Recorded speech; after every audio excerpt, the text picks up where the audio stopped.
good one. I saw last night did anyone see the pre-code? Yeah. See the that one? Yeah, sure. That was fantastic. Okay, here we go.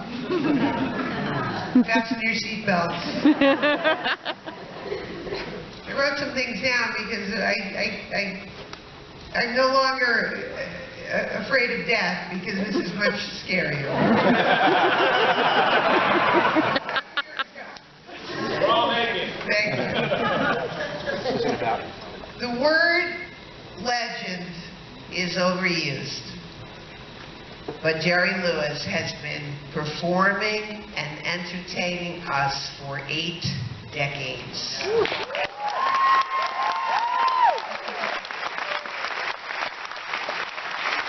He began working on stage at age 5. In 1946, he met and began performing with his partner, Dean Martin. He created one of the most successful comedy teams of all time.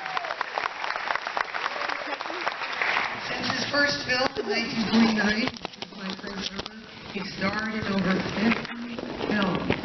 He directed over a dozen critically acclaimed films. In 1960, on the set of The Bellboy, he first used Video Assist, which he later patented. Video Assist is now in standard use on all film sets. In 1961, on the set of The Ladies' Man, he first introduced to Hollywood the Nagra sound recorder, which became standard use on all film sets. In 2009, he received an honorary Oscar, the Jean Herschel Humanitarian Award for his charity. Entertainer to be nominated for a Nobel Peace Prize.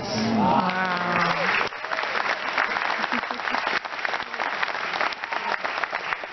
His reign at Paramount Pictures was so successful that the then president, Barney Balaban, said, if Jerry Lewis wanted to burn down the studio, I will personally give him the match. When I met Jerry Lewis, the first thing he said to me is, my work is an outpouring of love. And we've spent the day showing him the same love.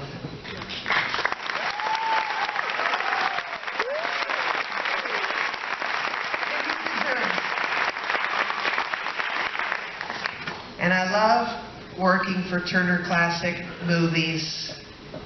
And this film festival is about celebrating classics.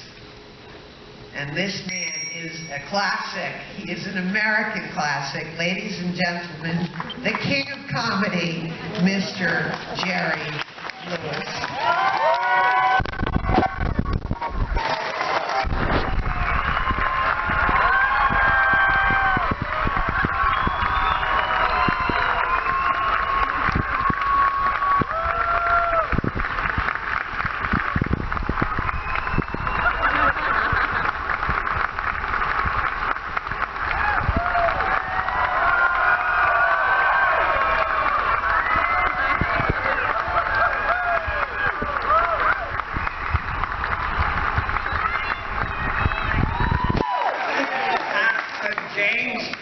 Could I get a little more audio, please? I'd appreciate it. Okay. Well, that's very nice. How does that feel? The what? How does that's very nice. The love from the audience. How does that feel? Well, most of the people were invited by my attorney. No, it's lovely to get a reception like that. And it's been happening for 83 years. I just turned 88.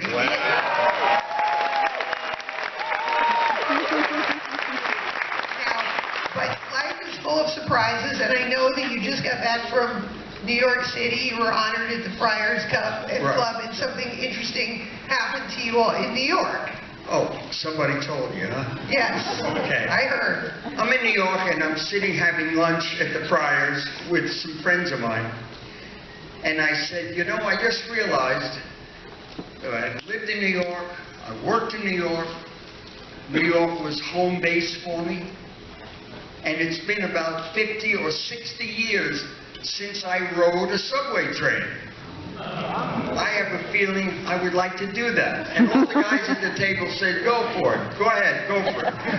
So I said, I'm going to do it later. We left lunch, and I walked 2 blocks to the subway, walked down the stairs, and it was really exciting. Memorizing those days and nights that I had to use it.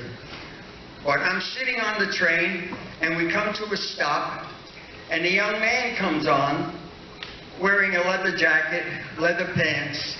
He had leather hair. He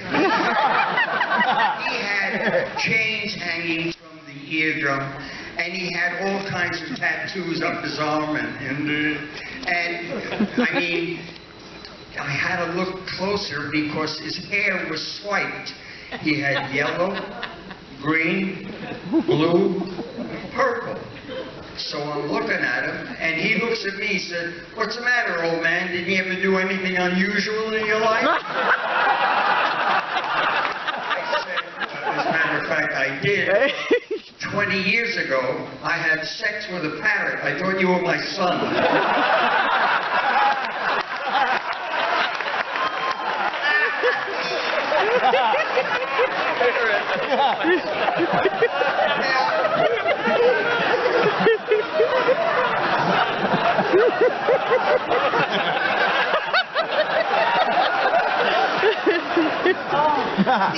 The theme of the festival this year is family ties that bind, and I know your dad got you into show business, and if your dad were here today, what would he say to you? Don't screw up. He would probably tell me that I have to stay in focus, do what I do best, make sure the audience is satisfied, and then you can go on. He was always very, very up, very positive, and he forced me to think in terms of success of a showing, of a time that I walk on stage. All he ever wanted me to do was to score and to entertain that audience. And he made it very clear to me that the audience was the reason that I was alive, and that I had to work it and protect it. And I would do that, and had done it for 83 years, always checking to see who's on the show, what's the rundown, where do I fit, how can I complement the others. And it's nothing more than concentrating on the work and making sure that your audience is entertained. And what kind of advice did he give you? Was there ever a time where you felt down, where he lifted you up? Oh yeah, it was probably every day. I would be down because I'm not on stage, and I felt the loss of that contact, the audience, stage, and that was when I was happiest. Did you feel guilty because somehow you eclipsed his success? Did you ever feel that kind of a competition with him? Oh no, he was such a rooter. He rooted for strange people. He was such a sweet man that anyone in the show, he would hope you would think they were his kids.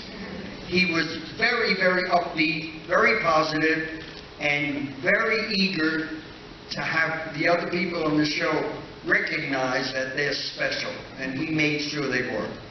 And you grew up in New Jersey. Yeah. What was the hardest thing about growing up in New Jersey? Those 5 people that applauded. New Jersey was okay. It was all right. Well, when you say all right, was it? I had a great childhood. Lots of problems that had to be addressed. Problems with making Jerry the man, the Jerry on the stage, and keeping that clear, and never ever allowing the man to get so involved with thought processes that I would screw up my performance. I watched that. My dad was always there to tell me, watch it, your focus is going, stay with the performance. And I did. And, well, I want to get to some movies. So I want to tell, you told me a story about when you first went to Hollywood with your partner, Yeah. Martin, and you did a screen test, Yeah. and it didn't go so well, and possibly one of the greatest comedy teams of all time almost didn't happen, and I was wondering if you would tell that story. Well, we were at the Copacabana, New York. Hal Wallace, the producer, that's his uncle. Hal Wallace signed us to a contract that I made my partner listen to me when I said, let's go with Paramount. He said, why? Because you were an usher? I said, it's because I know Paramount, and I have a feeling that they'll be very, very, very much in our team, and I just feel good about it. And Hal Wallace said, we're going to have to make a test. And I said, a test? I said, didn't you see what we did at the Copacabana? Isn't that what you bought? Do you think we changed what we do from the time we signed with you? I said, I don't understand. He said, just do it because it's going to be in your best interest. So I did the test, and when it was over, you know when it's no good. You know that. And I was smiling at the crew, and they weren't smiling back. So that night, I called Wallace at home. I said, I'm leaving tomorrow morning on the New York Express, and I want you to take good care of my partner. And it was very, very real, and it was probably the first time in my life that I gave up me for someone else. And I liked it. I liked it because it was credible. It was something that I felt in my heart was best for my partner, and why would I stand in his way? So I called Hal Wallace, and I told him I'm going to leave and take good care of my partner. And he said, well, there's got to be something that we can do. I said, yeah, we can get some good material. That would help a lot. He said, do you have any ideas? I said, yeah, I've been writing for this team for the last 7 years. I think I know what to do with them. He said, okay, go for it. So Cy Howard, who wrote the original My Friend Irma for radio, wrote the screenplay, and he and I sat that night from midnight until 9:30 in the morning, and we just scraped through the script and did a rewrite. And the thing that made it magical was because I said to Cy, let's call them something. Let there be a name, some kind of identifier, something that you know the idiot is coming out any minute. And we decided, let's call him Seymour. I mean, that's about as dumb a name as anybody. And we did another test. And the test was incredible. And the rest is history because, and though Wallace, who was a fine filmmaker, knew nothing about comedy. So he and I battled for the next 4 years together. We battled every day, everything to do with comedy. He said, I've been doing this for 40 years. I said, you could have been doing it wrong. What the hell has a calendar got to do with it? He said, I have a feeling we're going to get into this kind of a thing a lot. I said, hey, for the kind of money you pay me, I'll let you argue with me all day long. And that's how that happened. And where did that confidence come from to speak to Hal Wallace like that? Well, because I knew what we had done up to that point, and I knew what my responsibility was to deliver Martin and Lewis in the most dynamic possible way, which means rather than talking comedy, I drove like a maniac to get physical comedy on that stage. And we did that in the film. And what did you think the first time you saw yourself on screen? You mean the first test or the second? The second. The second I was satisfied because I knew I did very well. But when I looked at the first one, I had called the mortuary. I was very sad, very sad. But I loved my partner, and I didn't want him to get screwed. And you call on yourself every once in a while, and you call on yourself to find out if you have the dignity to step back, if you have the class to say, I'm not right for that, and I don't want to get in his way. And I was very proud of the thought process because it worked. It worked for us. And you did 16 films together. It's a lot of films. And if somebody out here had never seen a Martin and Lewis film, which one would you say you have to see this film and why? The Stooge.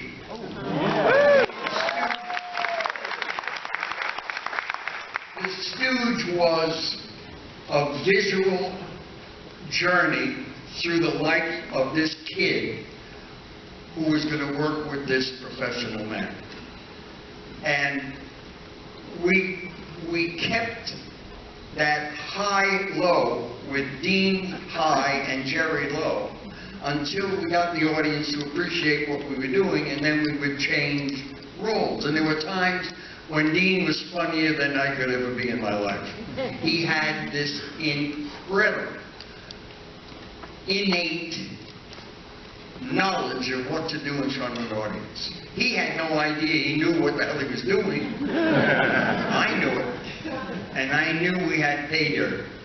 And everything, I mean, we were getting $300 a week for both of us in Atlantic City, and 8 weeks later we were getting $25,000. I bought dinner for everyone in the city. And it was just glorious. And what we had together for 10 years, it was incredible. And actors are superstitious, as you know. And we teamed up on July 25th, 1946, and ended it on July 25th, 1956. 10 years to the day. And it was right for us to break up because we knew both of us had other things we wanted to do. Yes.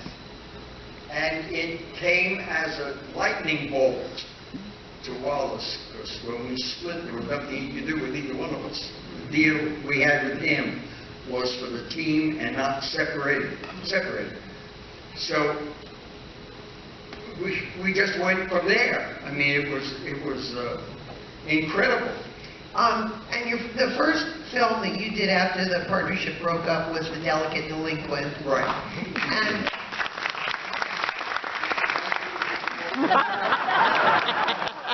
And in the film, there's a very poignant scene where you sing By Myself. Yeah. And how did that song come to be in the film? Well, when we split, I was looking for material that was relevant. And I heard the song.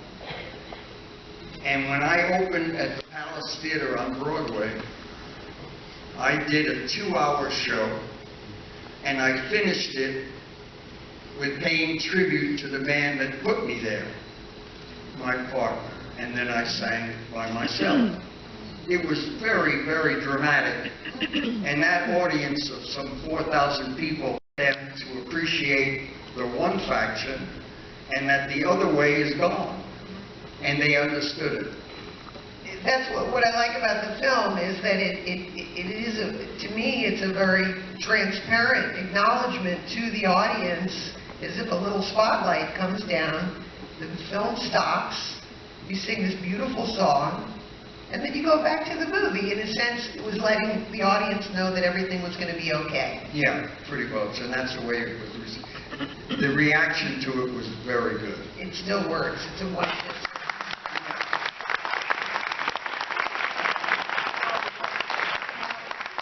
Always know that you would direct. No, I didn't always know it. But after I worked with a few people, I said, there's got to be better than that. And I knew in my heart I had such a love for film. It was just normal to go by the cutting room and see me with a piece of emulsion in my lips, just to get that feel of the emulsion. And my love of film and what it could do, I was very affected by the fact that I could do something funny, put it through the camera, process it, edit it to get it exactly like I wanted it. And I realized that there are children in Shanghai who are going to see this. And when I went to Shanghai, I had 300-400 kids behind me all day long. I was shopping, and these kids, I was tripping over all these kids. And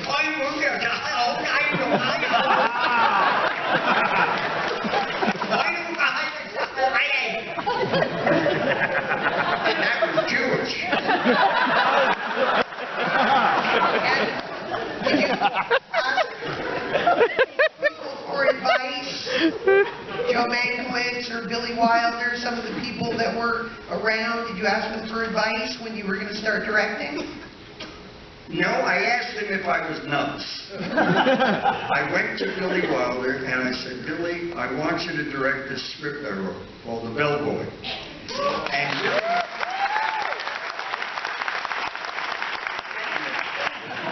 And Billy, who was one of the dearest men I'd ever met in my life, said, Jerry, you can't afford what I get as a director, and secondly, I don't know that I know what is necessary to make it successful. He said, why don't you do it yourself? Because the script is good, it's funny, he liked it, but he didn't want any part of it because he didn't feel he could contribute a hell of a lot. And my lessons in film directing was on the set. Every time I made a film, I learned another education, further education. And I learned from some of the best directors, and I learned more from some of the worst. And that was what drove me. That can't be. We're paying this guy $400,000, and he doesn't know where to put the goddamn camera. I said, we'll have to fix that. So we fixed it, and I had him killed.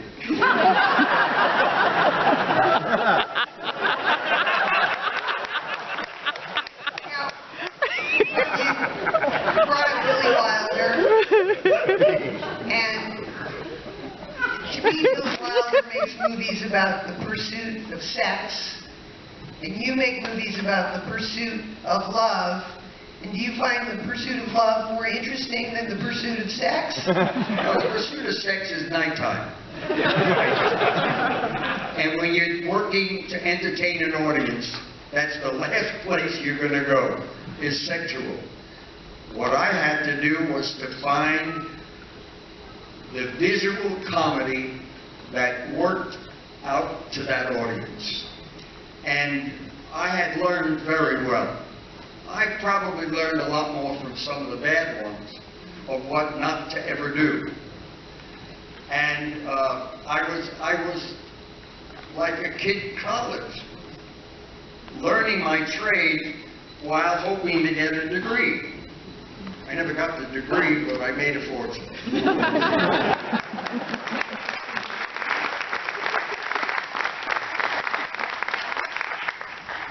The process of movie making is very secretive. It's the first thing you see. Closed set. It's on every call sheet. No one's allowed. Not mine. And that's what I'm going to ask you. You always had an open set. Right. Why did you want an open set? because I realized that the 180 people on my crew were bigger hams than I am. And I put bleachers on the soundstage where I could sit 400 or 500 people. And I was always filling up those bleachers because the crew loved it, I loved it. It gave us an instant idea of what we were doing. And they were wonderful. 400 and 500 people when I sat with them and said, now, you can screw up my movie if you laugh at the wrong time. I begged them not to laugh, and then I'm working and doing something that I thought was pretty funny, and I didn't hear a sound from them, and I hated it. So I said, let's do that one more time for them. And I would do that. And we get a good laugh, and it was fine. Did any other director on the lot say, oh, I want to do what Jerry's doing, or did they just think you were crazy to have people watch? They thought I was a banana. Yeah. And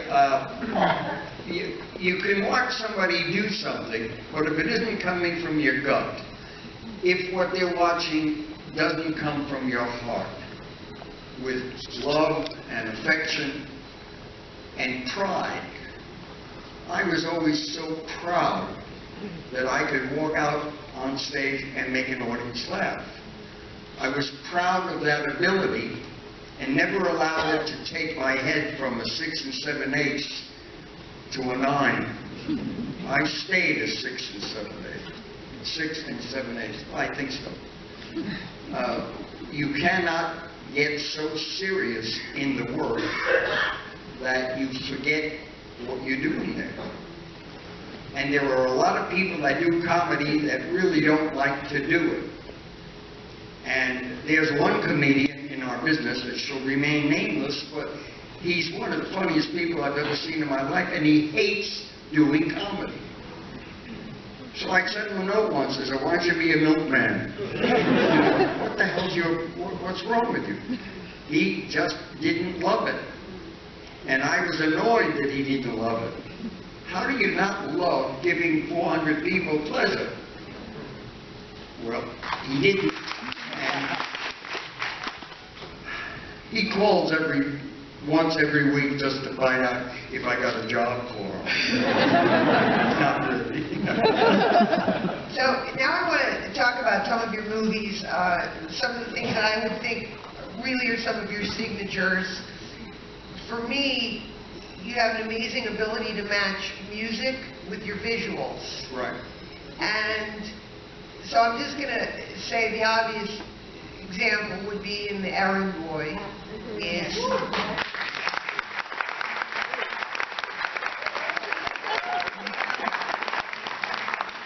what comes first for you? Is it the music or is it the pantomime? Do you find a song and say, I've got to do something with this, or do you have the pantomime?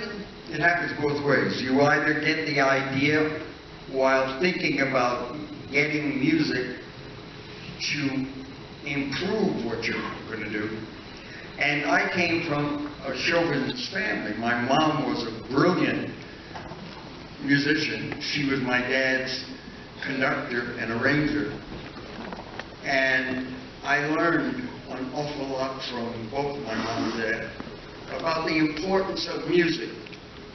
And the importance of music is that when you score a film, an audience can tell that you had a love affair with that, as opposed to doing it just because it was funny or doing it because it happened to work. An audience doesn't have to know what the motivations are for insane comedy. Just do it. They'll be very happy if you just do it. They don't need an explanation. And by the time you learn that, you're going to be 88 years old. You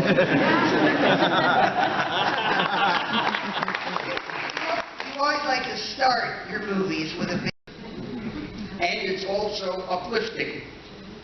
I've never seen a parade in my life that didn't... People who hear it don't necessarily have to love music, but the music in the physical application of that scene will get through to the audience. And the other key signature for me is your dancing.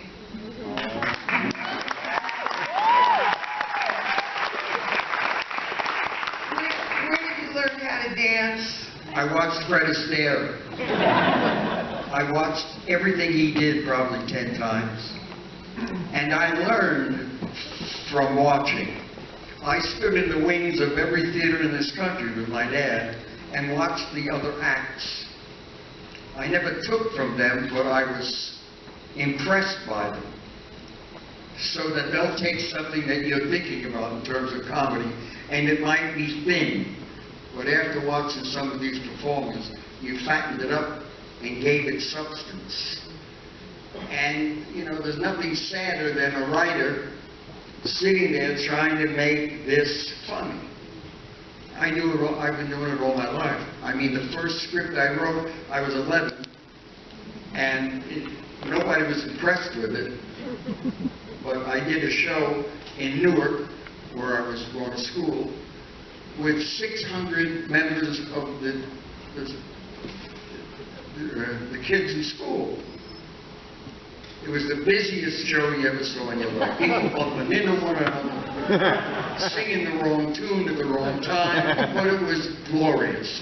I had great fun. And you worked with Nick Castle. He did some of your choreography and Bobby Van. Yeah. And how did they do choreography for you? Or did you just improvise your dance numbers, or did they look at you? Was there any rehearsal? Your solo? A lot of rehearsing. A lot. And when you're dancing, you're giving an audience a chance to just take a deep breath and watch it, and either enjoy it or wonder why the hell he's doing it. But you get so much from the audience. They give you so much information when you show them something they hadn't seen before. And my grandfather used to, this is an old term, but he used to refer to something that when you were an actor, you always have what they call the Woolworth touch, which meant you were in touch with the folks who went to Woolworth. Right. And I always felt you obviously so successful, and you became wealthy, and yet you've never